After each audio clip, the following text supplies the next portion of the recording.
Hello dear students, तो आइए बेटा आज के इस वीडियो में हम अपना टॉपिक स्टार्ट करेंगे that is the reflection of waves and the question is show that there is a phase difference of pi radian between the incident and reflected pulses if the reflection takes place at the rigid surface.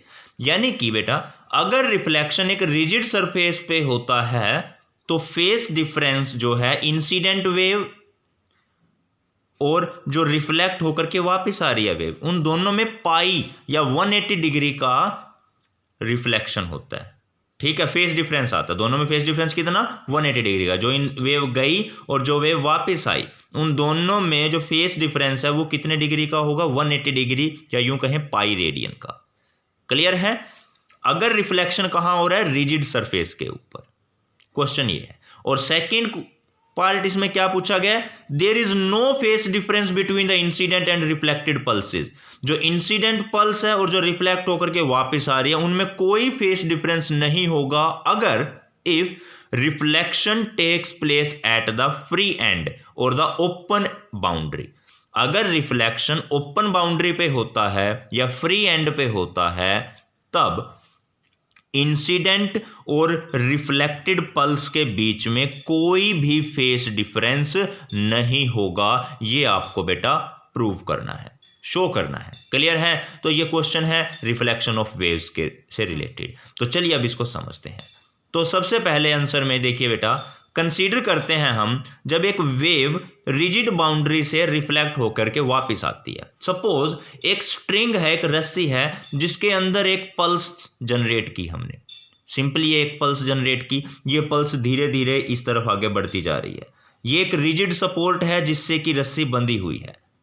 Clear है? तो ये pulse धीरे धीरे आगे बढ़ती जा रही है, यहां से यहां तक पहुंची, और फिर जैसे इससे टकराएगी वो पल्स, तो टकरा करके क्या होगी? वापस जाएगी। क्लियर है? और न्यूटन का थर्ड लॉ क्या कहता है? For every action there is equal and opposite reaction. Clear है? There is equal and opposite reaction. तो ये रिजिड सपोर्ट क्या करेगा? इक्वल और अपोजिट रिएक्शन लगाएगा इस स्ट्रिंग के ऊपर। देखिए ये स्ट्रिंग ऐसे आई ऊपर की तरफ, इसमें एक ऐसे पल्स थी। जैसे ये इसे दीवार से टकराएगी, इस रिजिड सपोर्ट से टकराएगी, तो ये रिजिड सपोर्ट इसके ऊपर रिएक्शन अप्लाई करेगा, क्योंकि स्ट्रिंग ने एक्शन लगाया इसके ऊपर। तो ये क्या करेगा? स्ट्रिंग के ऊपर रिएक्शन लगाएगा। डायरेक्शन उसकी अपोजिट होगी। डायरेक्शन क्या होगी बेटा? उसकी अपोजिट होगी। तो जिसकी वजह से 180 डिग्री से ये वेव दोबारा रिफ्लेक्ट हो जाएगी। पहले ऊपर की तरफ थी, अब ये वेव नीचे की तरफ। रिफ्लेक्शन के बाद ये वेव डाउन। डिस्प्लेसमेंट पहले ऊपर की तरफ था, अब डिस्प्लेसमेंट नीचे की तरफ है। तो ये डाउन कंडीशन में कुछ इस तरीके से वेव वापस चली जाएगी। ये इंसिडेंट है और ये है रिफ्लेक्टेड। क्यों? न्यूटन के थर्ड लॉ की हेल्प से हमने एक्सप्लेन किया। न्यूटन थर्ड लॉ के अकॉर्डिंग रिजिड सपोर्ट ने इक्वल एंड अपोजिट रिएक्शन लगाया स्ट्रिंग के ऊपर। इसीलिए ये जो रिएक्शन पल्स है, ये एक्शन पल्स थी और ये रिएक्शन पल्स है। क्लियर है? Reaction pulse travel along the string, string के अलोंग ही चल के जाएगी लेकिन अपोजिट डायरेक्शन में। पहले ऊपर की तरफ थी, अब नीचे की तरफ, और पहले इस साइड में थी, अब इस साइड में है। क्लियर है? इसीलिए हम कह सकते हैं कि इन दोनों वेव के बीच में अब फेज डिफरेंस कितने का होगा बेटा? पाई का, या यूं कहें 180 डिग्री का।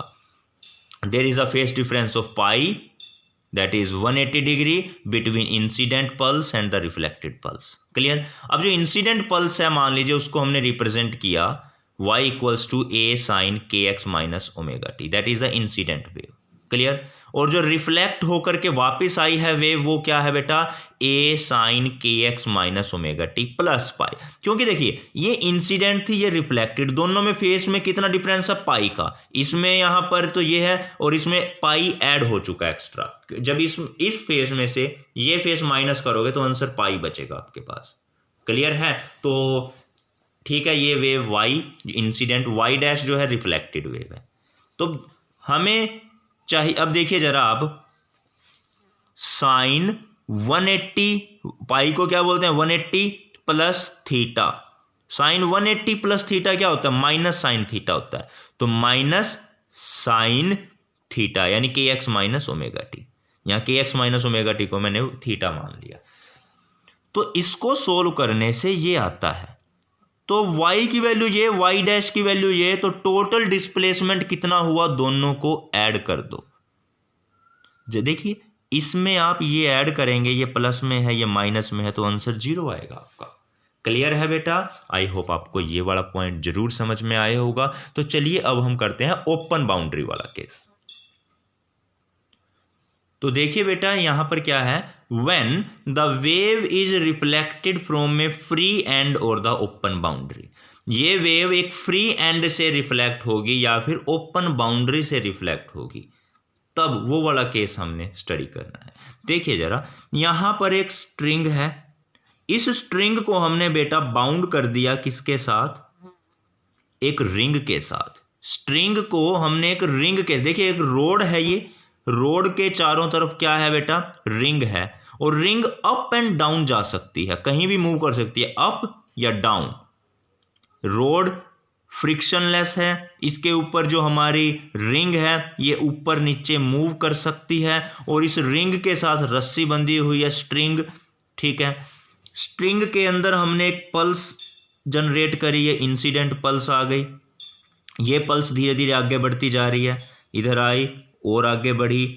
तो क्या होगा, जैसे ही ये पल्स इस रिंग के पास पहुंचेगी तो ये रिंग एकदम से ऊपर उठ जाएगी।